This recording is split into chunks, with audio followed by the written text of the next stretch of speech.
ना पंचतत्व पंचमात्रा पंचबीज पंचभूत को नहीं जो ठूल होती प्रणव बोली कहते मुखरे होती कुंडली नासा होती तारक चक्षु होती दंडक पदमात्रा होती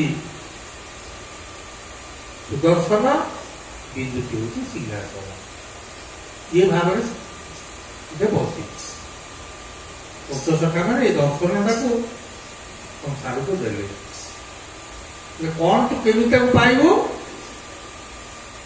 दंडक को नहीं तारके दुख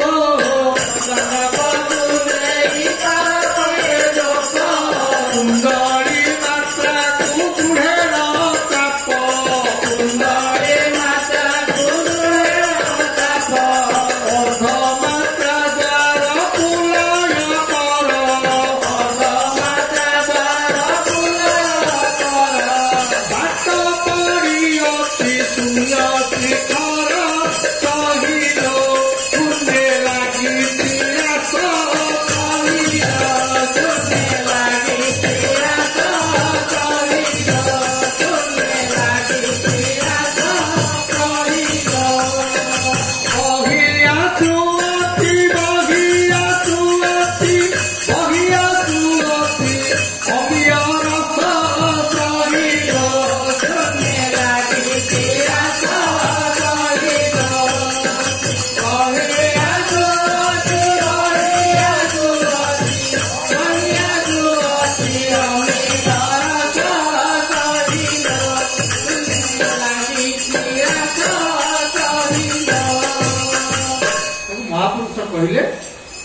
एमती भाव तो शरीर भितर ब्रह्म खेलु ताकू तो जब निर्णय करू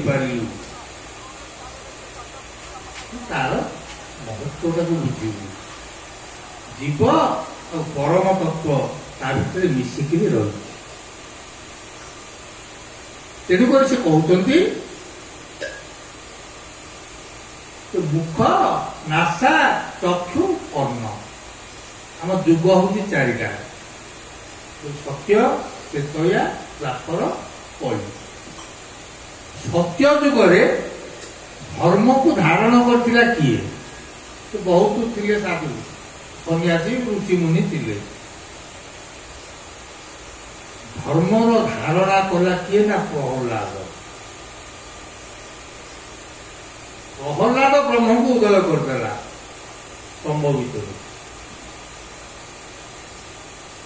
करदेला ब्रह्म को उदय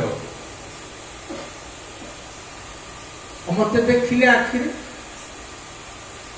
से गोटे दोष ताक लगिला कौन दोष लगिला तार स्वार्थ रहा जीवन विकल हो कि बापा को उद्धार करने हो नृसिंह को उदय करदेला तेणुक जो चारि पाद धर्म थिला कहवा नासार पवन को बहन कहवा आखिरे देखा कान शुणवाटा गोटे पद कटिगला सत्य जुगे कौटा ना देखा तेतया तक्षर तीन पाद धर्म रहा कहवा कहवा और शुणवा तेतया धर्म धारणा किए कले धारणा कले ना मर्यादा पुरुषोत्तम श्रीराम से गोटा शुणिले धोपा धोपड़ी झगड़े सीता को परित्याग कले दिगरे आउ गोटे पाद कटिगला कौटा शून्य शुणुले ब्रह्मणाद द्वापर दक्षर दीपाद धर्म रहा गोटे कहवा नासार पवन बहिबा द्वापर जुग धर्म पुरुष किए युधिष्ठिर सी गोटे पद मिछ कहले गुरु को नरे बा गुंजरे पुरुषोत्तमा हत से गोटे पाद मिछ कहू कहवार जो धर्म पदटा थे ये भी कटिगला कलिजुगे गोटे पाद रहा धर्म से नासार पवन भितर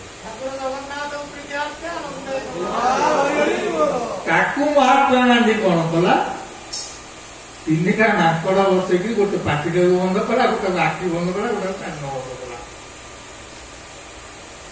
ଗଲା କଳିଯୁଗ ଧର୍ମ କୋଉଠି ଅଛି? ନାକ ବାଟେ ଯଦି ଧରିବୁ ଧର୍ମକୁ ପାଇବୁ।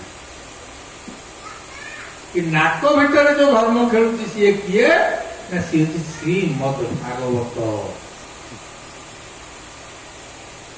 ସେ ଶ୍ରୀ ରୂପକ ବ୍ରହ୍ମ। ତମେ ଭାବୁଛ କଣ ଆଜ୍ଞା କହୁଛନ୍ତି? ଆମେ କିଛି ବୁଝିପାରୁନି। କଣ ଶରୀର ଭିତରେ ତୋ ଆଜ୍ଞା ସେ କହୁଛନ୍ତି ତୋ ଶରୀରରେ ନାହିଁ ଧନ। ଏ ବ୍ରହ୍ମାଣ୍ଡ ବି ସେମିତି ସୃଷ୍ଟି। କେମିତି ସୃଷ୍ଟି ହେଇଛି? ଯେ କାଳେ ନଥିଲା ମଣ୍ଡଳ